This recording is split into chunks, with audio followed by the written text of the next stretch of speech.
लोकतंत्रों का माई बाप लोकतंत्र मानते हैं। दशकों से अमेरिका लोकतंत्र की मशाल है।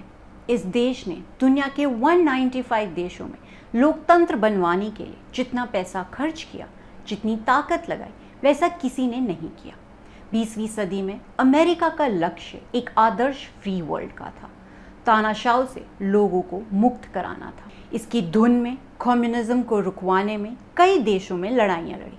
बेशर्मी से वियतनाम में सेना का कहर बनाया। अमेरिका हर देश को बताता रहा है कि लोकतंत्र कैसा हो, लोकतंत्र कैसे चलाए, सच्चे लोकतंत्र के लिए क्या क्या हो। अमेरिका का ये रुख इसलिए वाजिब था क्योंकि उसका लोकतंत्र सफल रहा है। So they are the oldest serving democracy in the world.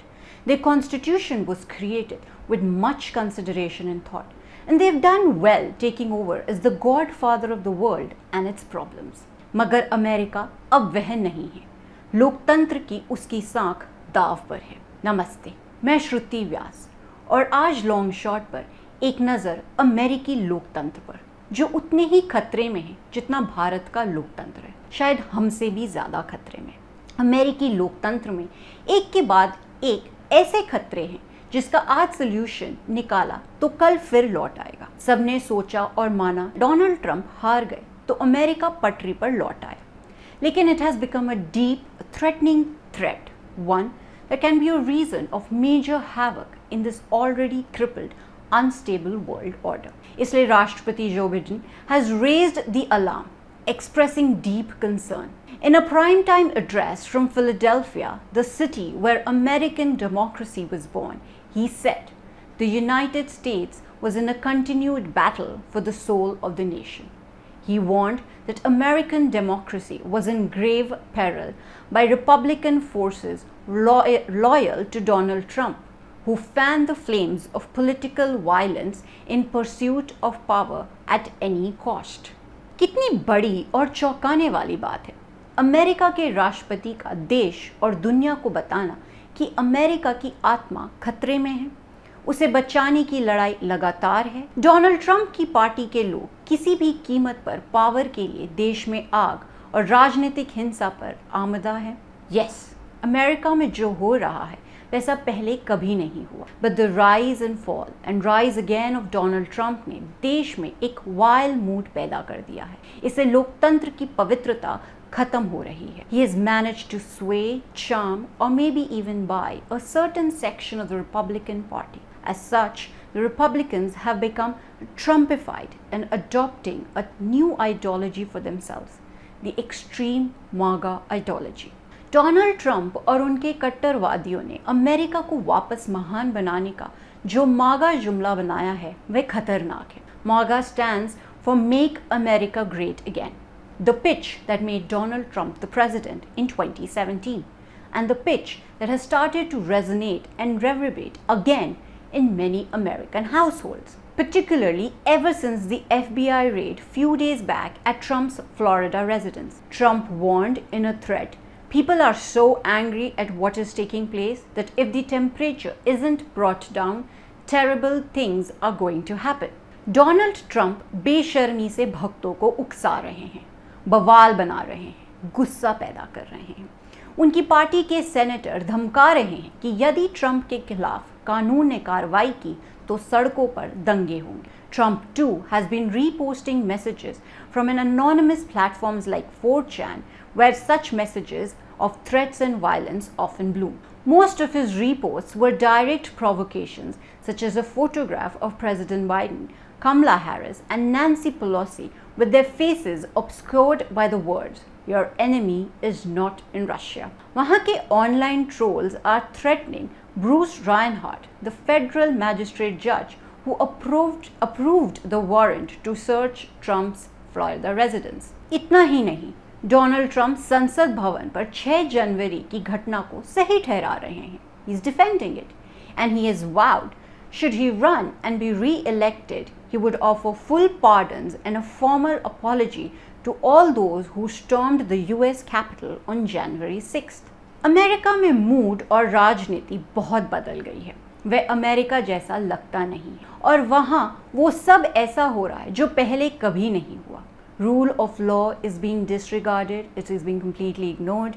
The actions against Trump's Gundism, hooliganism, the riots on Capitol Hill is being frowned upon. Polls are also suggesting that a majority of Republicans too do not believe that Biden is the legitimately elected president, which is why majority Republicans and their supporters are convincingly able to brainwash the American janta against the Democrats, against the government, the public servants, the police and the FBI, calling them the real threat to America. ये सब होना अनहोना है।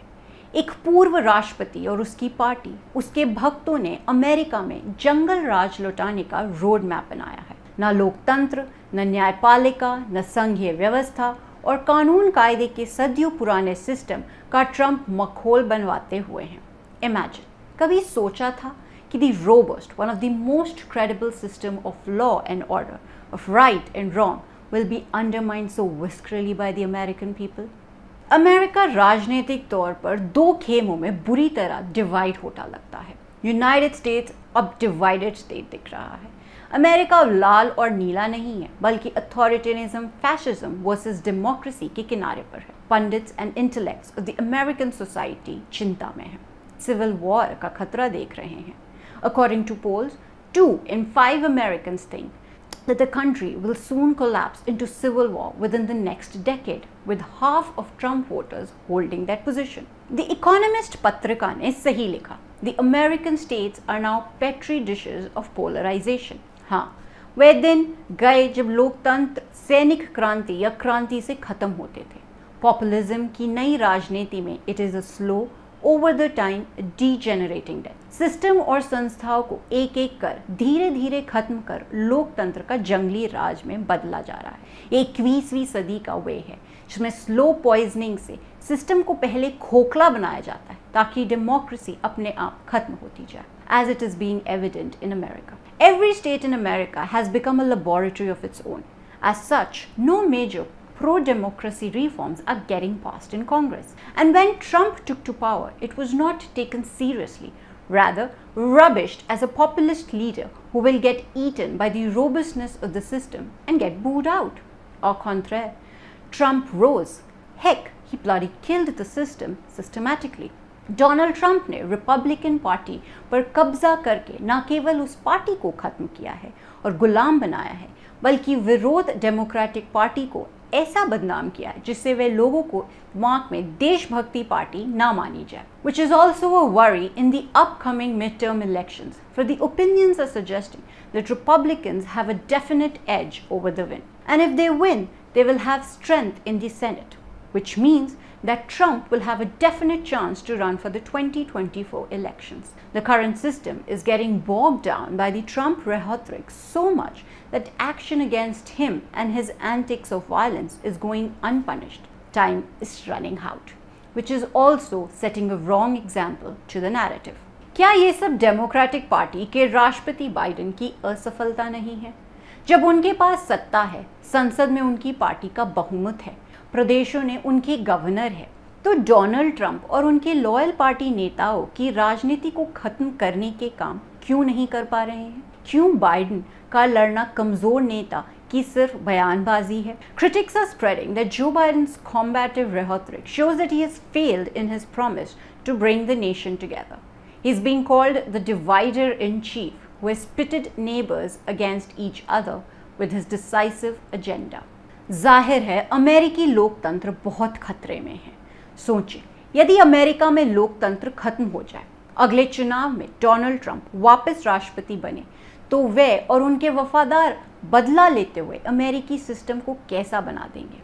मुझे तो ये सोचते ही कपकपी छुटती है जो अमेरिका में लोकतंत्र की मौत हो और दुनिया बिना अमेरिकी लोकतंत्र के हो। आज के लिए बस इतना ही। Thank you for listening. To subscribe to our channel for all the latest gossip on politics and my take on world affairs.